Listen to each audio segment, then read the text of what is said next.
Sofian. Saya juga Eko dari Semangat Sukanis. Jadi maksud kedatangan kami ke sini dalam rangka memenuhi tugas kami Pemda dan satu yang mengenai pengambilan keputusan dengan nilai-nilai kebajikan seorang pemimpin.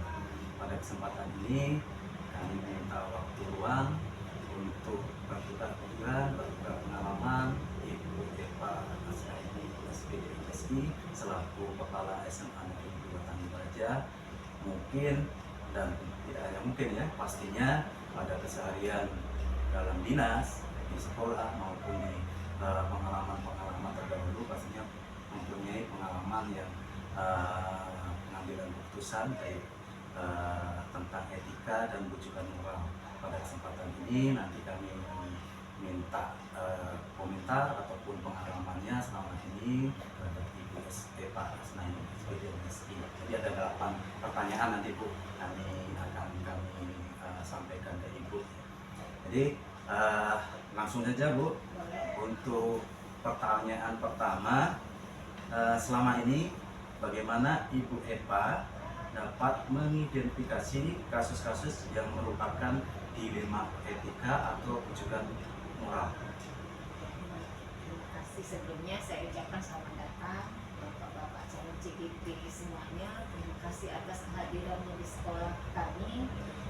Mau berbagi cerita bagaimana apa yang saya lakukan tentang dilema etika dan rujukan moral. Untuk mengidentifikasi kasus dilema etika atau rujukan moral itu kita harus mengetahui jenis kasus yang dihadapi. Jadi jenisnya apa? Kemudian melihat kepentingannya benar atau salah. Kemudian dilema etika itu kedua posisinya itu sama-sama benar, tapi kepentingan itu bisa jadi bertentangan. Walaupun sama-sama benar, akan tapi tentunya ada bisa terjadi perbedaan kepentingan. Kemudian yang kedua, kepentingan tadi salah satunya melanggar hukum, misalnya, maka dipastikan itu termasuk kasus rujukan moral. Jadi walaupun itu kira-kira sama memiliki kepentingan, akan tetapi kalau itu ada yang melanggar hukum, itu termasuk salah satu. Itu pertanyaan pertama Bu ya. Nanti untuk pertanyaan kedua silakan Pak Eko. Jadi untuk selanjutnya Bu, selama ini mungkin bagaimana Ibu menjalankan pengambilan keputusan di sekolah ini, terutama untuk kasus-kasus di mana ada dua kepentingan yang sama-sama benar atau sama-sama mengandung nilai kebajikan. Untuk mengatasi itu, untuk kasus dilema etika, keduanya kepentingannya sama-sama benar untuk memperhatikan apakah masalah tersebut tentang tinggi rendahnya muatan kepentingan, misalnya kepentingan pribadi, kepentingan kelompok, kemudian kesetiaan, kebenaran atau kejujuran. Kemudian apakah itu jangka pendek atau itu termasuk jangka panjang. Di samping itu saya juga memperhatikan sejauh mana dampak yang ditimbulkan dalam pengambilan keputusan tersebut. Baik Bu Pak Asnaini, kita ke pertanyaan selanjutnya. Langkah-langkah atau prosedur seperti apa yang biasa Ibu lakukan selama ini? Baik, terima kasih Pak Eko ya. Ya. Selama ini dalam mengambil suatu keputusan itu dilakukan pertama kali itu melihat kasus ini bersinggungan atau tidak dengan atas dan sejauh mana nilai-nilai yang bertentangan. Kemudian yang keduanya itu kita lihat siapa yang terlibat dalam permasalahan tersebut. Kemudian yang ketiga, kami melakukan pengumpulan data berupa fakta apa yang sudah terjadi. Kemudian kami menganalisa dengan apa paradigma yang terjadi. Kemudian di sini setelah kita tahu faktanya bagaimana, kemudian kita lihat kebenarannya, benar atau salah dari masalah tersebut. Kemudian kami melakukan pengambilan keputusan itu dilakukan refleksi. apakah keputusan itu yang kita ambil itu sesuai dengan kaidah norma yang sudah berlaku dan bisa diterima oleh semua pihak. Dan yang selanjutnya Bu, jadi hal-hal apa saja yang selama ini Ibu anggap efektif dalam pengambilan keputusan pada kasus-kasus dilema etika ini? Yang selama ini saya anggap efektif dalam setiap mengambil keputusan itu, dalam kasus dilema etika dikatakan apabila sesuatu dengan nilai-nilai dan tidak menimbulkan masalah di kemudian hari, misalnya suatu kasus itu suatu saat kita pikir itu pasti tidak akan menimbulkan masalah, kemudian itu saya kategorikan efektif untuk pengambilan keputusan. Jadi kita pikirkan dulu sebelum. Baik, terus kita ke pertanyaan selanjutnya ya, Pak, ya. Hal-hal apa saja yang selama ini merupakan tantangan dalam pengambilan keputusan pada kasus-kasus dilema etika? Itu suatu hal yang sangat berat sekali, baik Noyan.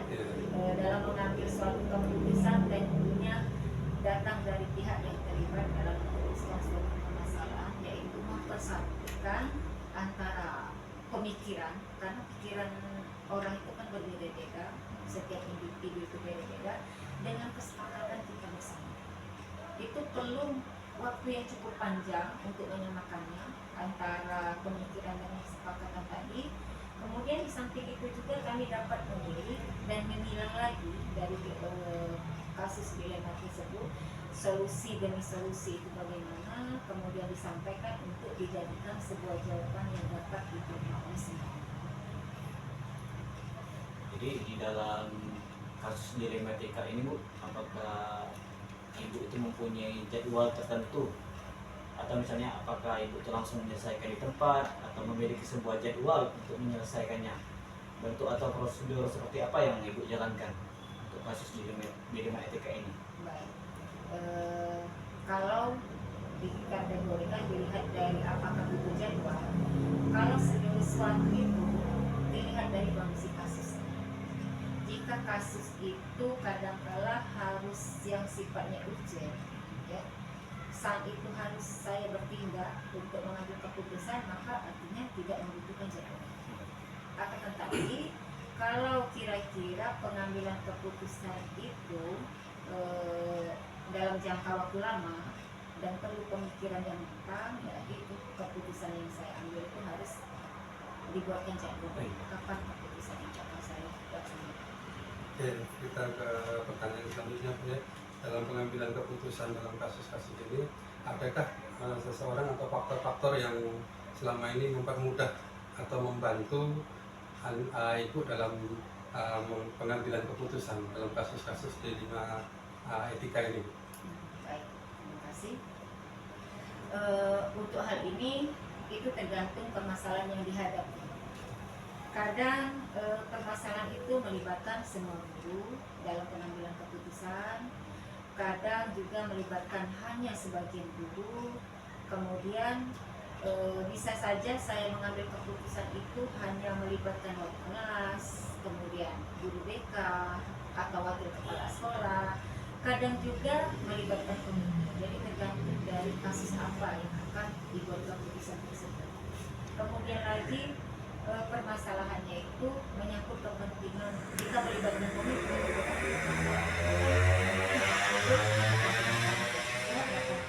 juga meminta saran dari pengawas sekolah sebagai atasan kami dalam pengawasan pembinaan sekolah. Baik Bu, dari pertanyaan pertama sampai ke-7 tadi, jadi dalam pengambilan keputusan itu sebagai seorang pemimpin di sekolah, pastinya tadi kami dengar memutuskan dalam kasus apakah itu berat atau ringan, kemudian apakah jangka pendek ataupun jangka panjang Bu, ya. Nah, dari pertanyaan-pertanyaan yang terdahulu pastinya ada sisi positif dan sisi negatifnya, nanti dampaknya ya Bu. Nah, dari semua hal yang telah Ibu sampaikan tadi, pembelajaran apa yang dapat Ibu petik dari pengalaman Ibu mengambil keputusan dilema etika selama menjabat sebagai kepala SMA Negeri 2 Tanjung Balai? Gini ya, tentunya dalam mengambil suatu keputusan itu bukan hal yang gampang. Perlu pemikiran yang matang karena ini melibatkan orang banyak. Ketika saya memutuskan sesuatu, berarti saya harus siap dengan risiko tersebut.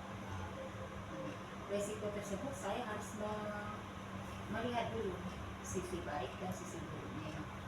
Kemudian dalam mengambil suatu keputusan itu tentunya perlu pemikiran yang sangat matang sekali. Kemudian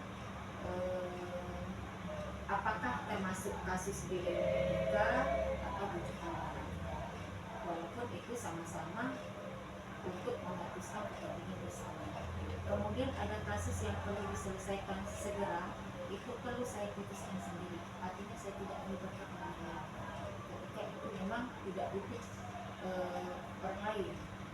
Kemudian ketika saya harus melibatkan orang lain, misalnya yang ada di sekolah, berarti saya harus memanggil seluruh yang ada di lingkungan sekolah. Kemudian beberapa kasus itu diselesaikan secara kolektif. Selanjutnya dalam pengambilan keputusan saya harus memperhatikan kepentingan kedua sisi agar tidak menimbulkan gejolak yang berkelanjutan di kemudian. Baik, terima kasih Ibu Eva selaku Kepala Sistem Kedua Pembelajar yang sudah menerima kami untuk memenuhi tugas kami, sudah meluangkan waktu. Mudah-mudahan pengalaman dari Ibu bisa kami jadikan pengalaman kami nanti ke depan. Jadi terima kasih Ibu Eva, kami minta pamit. Terima kasih. Assalamualaikum warahmatullahi wabarakatuh.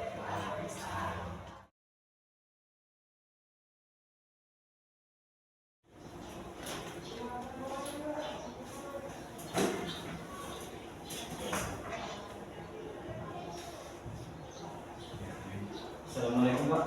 Waalaikumsalam. Selamat pagi.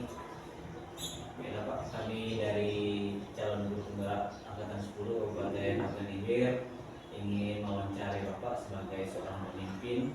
Jadi di sini kami akan menanyakan beberapa pertanyaan mengenai pengambilan keputusan dengan nilai-nilai kebajikan seorang pemimpin. Jadi perkenalan dulu Pak, nama kami Eko Nugroho. Saya Eko Aprian dari SMA Negeri 2 Tanjung Baca. Oke. Ya, sudah Muhammad Sisi dari SMA Negeri 1 Bandung. Terima kasih Pak atas waktunya. Baiklah, mungkin langsung saja dari pertanyaan kami yang pertama. Yang pertama adalah selama ini bagaimana cara Bapak mengidentifikasi kasus-kasus yang merupakan dilema etika atau pendidikan moral yang ada di sekolah ini Pak? Baik.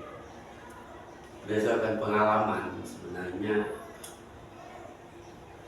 kasus-kasus tersebut di atas itu mudah diidentifikasi karena dia berkepentingan dengan berhubungan dan berkepentingan dengan kepentingan dalam pribadi, kemudian dinasar. Jadi langsung diidentifikasi sebenarnya kalau ada kasus-kasus seperti itu. Melanjutkan pertanyaan awal Pak Edi, selanjutnya selama ini bagaimana Bapak menjalankan atau mengambil keputusan di sekolah, terutama untuk kasus-kasus di mana ada dua kepentingan yang sama-sama benar atau sama-sama mengandung nilai kebajikan? Iya, ketika putusan itu dihadapkan pada suatu dilema dua hal benar. Nah, keputusan yang diambil itu biasanya kepentingannya, bobot kepentingannya itu apa? Jadi kalau memang bobotnya itu kalau memang ke arah dalam artian bisa jadi ya tadi pertimbangannya itu secara mendalam pada dampak dari kasus-kasus itu atau problem itu. Oke, kita lanjutkan ke pertanyaan selanjutnya Pak ya. Iya. Dalam pengambilan keputusan di sekolah, terutama untuk kasus-kasus yang ada dua kepentingan yang sama gitu Iya. ya. Adakah langkah-langkah atau prosedur seperti apa yang biasa Bapak lakukan selama ini? Ya, itu langkah-langkahnya pasti secara kasualitas saja. Misalnya apakah itu instan, apakah dia perlu jadwalan misalnya. Nah, itu kasus itu bisa ditangani. Tapi ada kasus-kasus yang memang harus langsung instan di tempat. Nah, tapi juga perlu ada langkah-langkahnya untuk penjadwalan. Misalnya kalau kami kan ada buku Pak, buku pembinaan namanya kepala sekolah itu. Tadi barusan kemarin ada contoh nih, seorang guru yang katakanlah terhambat, menghambat orang banyak tuh Pak. Itu menghambat orang banyak. Di PMM dia sendirian, jadi kalian panggil. Nah, seperti itu. Ya, itu artinya dia itu terjadwal. Karena saya dapat putuskan kejadiannya hari Senin misalnya, Senin berikutnya saya panggil. Nah itu. Selanjutnya Pak, Ya. pertanyaan tentang dilema etika. Hal-hal apa saja yang selama ini Bapak untuk mengefektifkan dalam pengambilan keputusan pada kasus-kasus dilema etika? Coba apa tadi? Jadi untuk mengefektifkan pengambilan keputusan pada kasus-kasus yang mengandung dilema etika. Iya tentu kita kan ada apa semacam SOP-nya lah ya yang harus kita ini kan. Tapi sebagai pimpinan memang harus bagian menyelesaikan, mengambil rujukan dari kasus tersebut. Oke, Mungkin bisa dijabarkan kata-kata saya tadi. Oke Pak, kita terkait dengan keputusan seperti ini ya. Iya. Tentunya nanti ada hal apa saja yang selama ini merupakan tantangan dalam pengambilan keputusan pada kasus-kasus dilema etika tersebut. Iya, tantangan pasti. Apalagi dua hal yang dilema lah. Tetapi kita harus tetap kepentingan dalam artian kepentingan di dunia pendidikan itu yang harus diingat. Karena kita bekerja institusi, maksud institusi pendidikan ini kan memang cerminan sesuatu hal, semua hal terbaik, etika, adab segala macam. Nah itu harus tetap.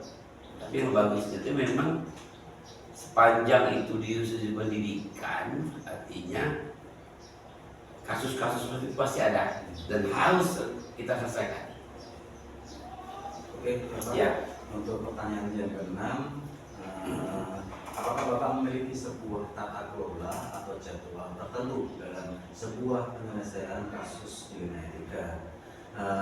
Dalam arti seperti ini Pak, apakah Bapak langsung menyelesaikan di tempat atau memiliki sebuah jadwal tertentu yang terukur yang menyelesaikan permasalahan dilema etika? Iya.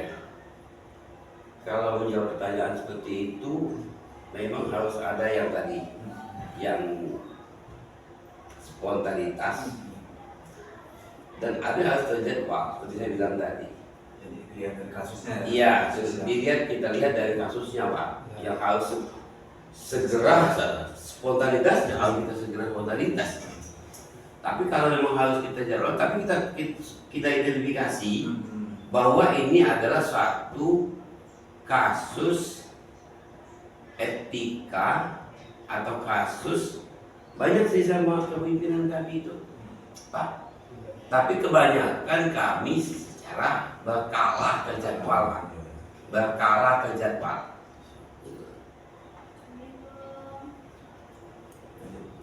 Oke, kita lanjutkan Pak ke pertanyaan selanjutnya ya.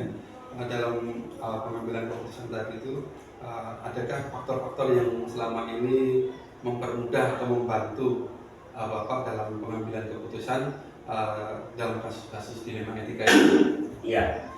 Faktor yang paling memudahkan itu adalah hubungan yang baik dengan seluruh, katakanlah, stakeholders itu, Pak. Jadi hubungan yang baik itu, komunikasi yang baik itu faktor paling mempermudah penyelesaian masalah, baik yang spontan maupun yang terjadwal. Jadi biasanya kalau hubungan kurang harmonis baik itu, dia bisa berlarut-larut. Nah, jadi itu sebenarnya faktor utama kami yang menguntungkan di kondisi di sekolah ini. Jadi ketika hubungan antara, katakanlah, atasan bawahan, guru, kepala sekolah, guru senang guru, kepala sekolah dengan penjaga sekolah segala macam, itu faktor itu, Pak. Jadi komunikasi yang intens, hubungan yang baik, itulah paling mudah menyelesaikan masalah. Jadi banyak sekali Pak Ya, dari semua hal yang Bapak sampaikan, pembelajaran apa yang Bapak dapat atau Bapak petik dari pengalaman Bapak sebagai kepala sekolah ini dalam mengambil keputusan di jemaah kita. iya. Pelajaran yang bisa kami ambil dalam mengambil keputusan dilema etika ini adalah bahwa memang di suatu komunitas itu pasti berbeda,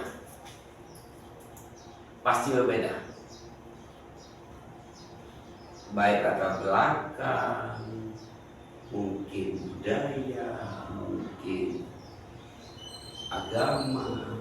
Nah, disitulah letak sebenarnya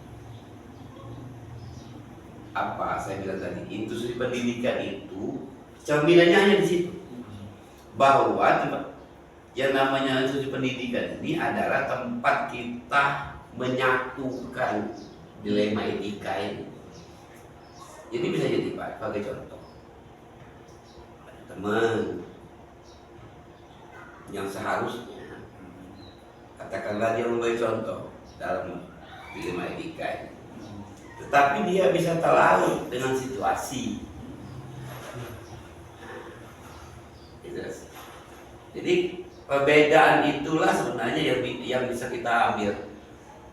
Kenapa? Karena kita tahu latar belakang dia itu tahu, dan latar belakang keadaan di sini tahu. Nah, seharusnya itu harus tengah-tengah. Misalnya dalam bertutur, bersikap. Nah, itu pendidikan itu ada ada plafon, Pak. Jadi dilema etika ini bisa diselesaikan melalui plafon institusi pendidikan. Sebagai contoh, saya bahasa tanya, tidak pernah anak-anak itu menggunakan bahasa Indonesia. Ya, saya duduk tadi pagi dengan mahasiswa PPL, KPP. Coba kalian perhatikan, berapa persen kena di guru bahasa Indonesia? Berapa persen anak-anak menggunakan bahasa Indonesia? Tidak ada, Pak. Ini kan dimana dilema etika, Pak. Baik, bagi anak itu baik, bagus, Pak. Iya, Pak. Kalau di Jawa, 100% udah bahasa Jawa, misalnya kan. Nah, di mana pembolehan tadi? Itu guru bahasa Indonesia. Pada saat itulah, iya, itulah. Di bahasa panggilan itu, iya kan? Oh iya, Pak. Jadi, nah, sudah mulai masuk itu digunakan berbahasa Indonesia, walaupun tadi setengah-setengah. Gimana, Pak? Iya, Pak. Nah, jadi ibu jangan terlarut ke situ. Itu loh, Pak, maksudnya dilema etika ini kan ke situ, Pak. Jadi sebenarnya saya pada bahwa institusi pendidikan itu tempat terbaik, tempat yang benar untuk bersikap, ya kan? Kenapa? Di situ kan bisa menghargai orang lain. Nah, memang Kita sebenarnya mengambil orang lain ketika dia mau bahasa daerah, bahasa Kandis ini. Tetapi dia juga harus di sisi lain yang benar. Jadi di sisi pendidikan, guru bahasa Indonesia dia mulai belajar berbahasa Indonesia. Nah, jadi teruskanlah dia berbahasa daerah, institusi pendidikan, guru lah yang membenarkan untuk dilema itu tadi. Nah, itu yang saya maksudkan, Pak. Mungkin Pak. Itu saja Pak. Iya. Terima kasih atas waktunya. Semoga pengalaman Bapak dalam mengambil keputusan menjadi inspirasi dan contoh bagi kami ini Pak. Ya. Terima kasih waktunya. Misi. Assalamualaikum warahmatullahi wabarakatuh. Waalaikumsalam warahmatullahi wabarakatuh.